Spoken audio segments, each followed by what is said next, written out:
Secondo Eurostat, l'anno scorso il 63% delle famiglie italiane ha faticato ad arrivare a fine mese, è il dato peggiore d'Europa.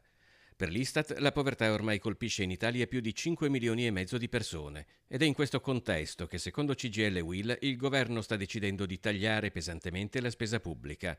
I due sindacati hanno indetto per venerdì lo sciopero nazionale delle lavoratrici e dei lavoratori del comparto pubblico, istruzione e ricerca, igiene ambientale, poste e consorzi bonifica.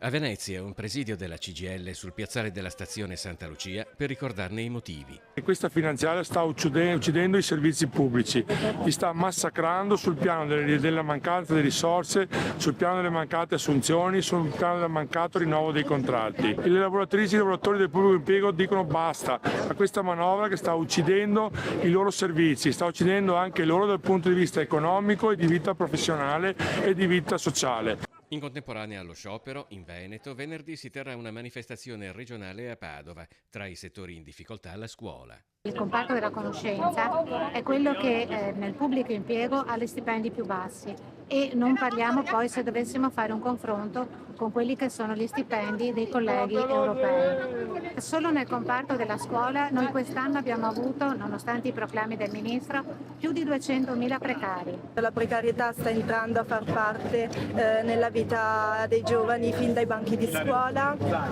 Ci troviamo in una scuola dove il diritto allo studio non sempre ci viene garantito e ci sono anche gravi problemi di edilizia all'interno della scuola. La sanità è un altro nervo scoperto. Per CGIL e UIL manca un piano straordinario di assunzioni e viene confermato il tetto di spesa per il personale. Il settore si trova nel mezzo di una privatizzazione sempre meno strisciante e sempre più galoppante.